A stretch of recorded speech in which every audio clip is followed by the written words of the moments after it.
अखंड भारत का ख्वाब देखने वाली मोदी सरकार के हवाले से। 1 रुपए के $10 होंगे, पाकिस्तान 25 लाख रुपए अदा करके ये 75,000 अरब का लोन फारिग कर दे। 20 नवंबर 2026 को इस डॉलर की हैसियत जीरो। करेंगे कैसे? डॉलर को आप डिवैल्यू करते जाएं, कर्ज नीचे आता चला कौन करेगा ये डिवैल्यू जो आपने अल्लाह करेगा, आप लोग करेंगे यार। यहीं से इंडिया की बर्बादी और यहीं से पाकिस्तान के लिए अल्लाह का वो बेशबा कीमती तोहफा है। साले सवेरे सवेरे मनुष्य लोगों की मनुष्य शक्ल देख ली, पता नहीं आज पानी भी नसीब होगा कि नहीं।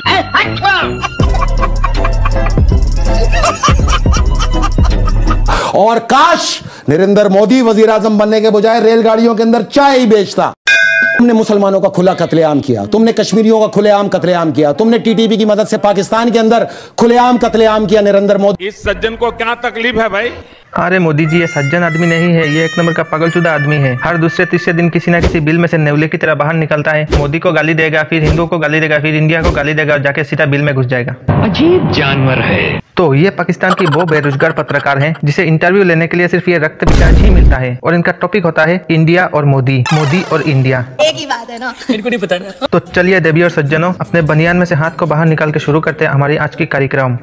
चलो भाई, देखो अब मैं क्या करता हूँ। तीसरी मर्तबा वजीर आजम की कुर्सी पर नरेंद्र मोदी ही विराजमान होंगे। How you see about this all politics? Modi ji तीसरी बार देश के प्रधानमंत्री बने या 10वीं बार प्रधानमंत्री बने, इससे तुम पाकिस्तानियों को क्या, तुम पाकिस्तानी अपने बनियान में देखो। भारत की इधर झांकने की क्या जरूरत है? भारत में देखने के लिए भारत की मेहनती जनता मौजूद है, जिन्होंने पिछले 50 सालों से दरवाजे की कुंडी लगा के घर के अंदर मेहनत कर रहे हैं और आज देश को 145 करोड़ की आबादी बना के दिए है। हम सब मिलकर देखेंगे।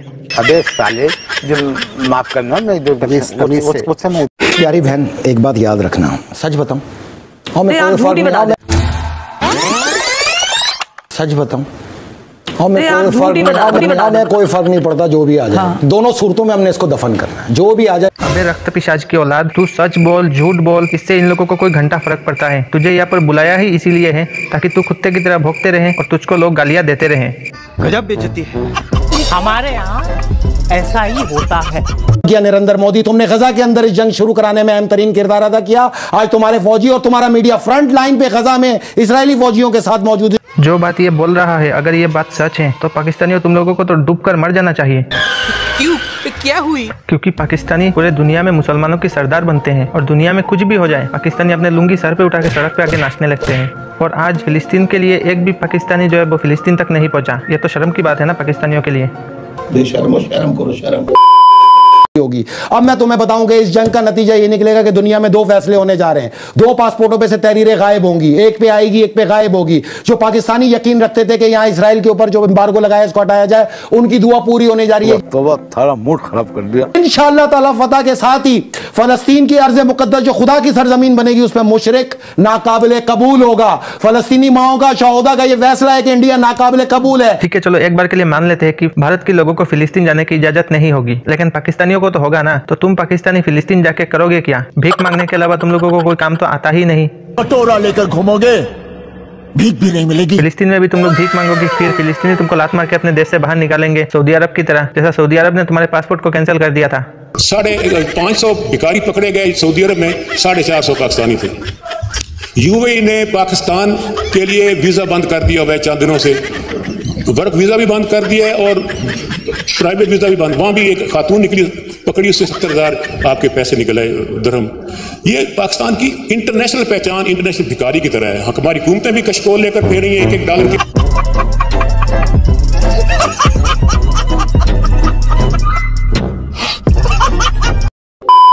वो अहमदाबाद पोर्ट सिर्फ मछलियां और झींगे पकड़ने के लायक रह जाएगी और इंशाअल्लाह ताला तारीख का मौलिक लिखेगा। हिंदुस्तान के अखबारात में 26 नवंबर 2026 से पहले ये खबर छाया होगी, अखंड भारत को खंडर भारत में तकसीम कर दिया। ये होके रहेगा इंशाअल्लाह ताला। लगता है इस पिशाच ने वो कहावत नहीं सुनी, जो दूसरे के लिए गड्ढा खुदते वो खुद ही उसमें गिरते हैं। आज पाकिस्तानियों की हालत ऐसा हो चुका है कि वो बिजली की बिल भरने के लिए लोगों से पैसे मांग रहे हैं। बिजली का बिल दिखाने लगे हैं। और कितना बिल अंकल जी आपका आया? थोड़ा सा इधर 1 मिनट दिखाइए, कितना बिल? 26,000। 2 महीने का 26,000। और करते क्या? मैकेनिकल गाड़ियों का। अच्छा, और पैसे नहीं? और आपने क्या क्या सारी रात क्या करते हैं? मैं फिरता हूँ, मानता हूँ। ठीक है, ये देखें सर, ये देखें, ये इनकी मजबूरी नहीं है कि मतलब ये नहीं कि ये शौक से ऐसा कर रहे हैं। गजब बेइज्जती है। और इससे भी बड़ी बात, भारत में लोग एटीएम की बाहर लाइन लगा के खड़े होते हैं पैसे निकालने के लिए, लेकिन पाकिस्तान में लोग आटे की लाइन में लगे होते हैं आटा लेने के लिए।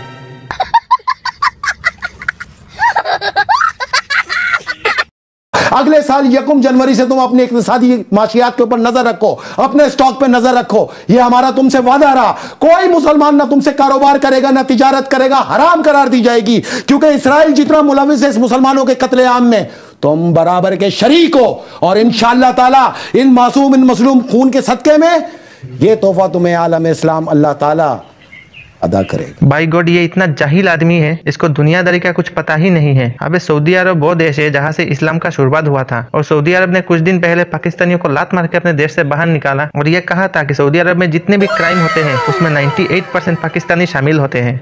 अरब के मुस्लिम देश पाकिस्तान के लोगों को चोर, भिखारी, बेईमान और अपराधी बताकर उन्हें अपने देश से बाहर क्यों भगा रहे हैं? कटोरा लेकर घूमोगे, भीख भी नहीं मिलेगी, तुम फारिग हो जाओगे। बड़ी और ये होके रहेगा, ये होके रहेगा, इसमें किसी का कोई कमाल नहीं। ये सजा तुम्हें अल्लाह ताला की तरफ से दी जा रही है। मैं उन इंसानियत पसंद हिंदुओं से जिन्होंने फलस्तीन के हक में मुजाहरा किया कहता हूं कि हम आपके खिलाफ नहीं है, लेकिन इस जानवर को सबक सिखाना आपका काम है। इस जानवर ने आप तमाम के ऊपर आलम इस्लाम के इस मुसलमानों को और इस्लाम दुश्मनी का जो ताकूत मुसल्लत किया है, इसको आप मिटाना अब आपकी जिम्मेदारी है। बसूरत दीगर ये समझा जाएगा कि आप इसमें बराबर के शरीक। बे चमगादड़ की पैदाइश, तू उस मोदी को गाली दे रहा है जिसे अब तक 14 से भी ज्यादा इंटरनेशनल अवार्ड मिल चुका है।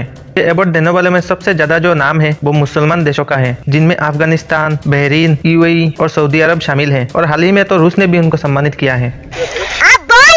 और तुम पाकिस्तानियों की नुन्नू को जाने वाले प्रधानमंत्री सऊदी प्रिंस की ड्राइवर बन के घूमते हैं। ये है तुम पाकिस्तानियों की औकात। कटोरा लेकर घूमोगे, भीख भी नहीं मिलेगी। तो यार आज की वीडियो को यहीं पर खत्म करते हैं। इसके ऊपर मैं एक डिटेल से वीडियो अलग से बनाऊंगा। अगर आप लोगों को वीडियो पसंद आए तो इसको एक लाइक कर देना। चैनल पर पहली बार आए तो चैनल को सब्सक्राइब जरूर करना। मैं मिलता हूँ आप लोगों से किसी नेक्स्ट वीडियो में, तब तक के लिए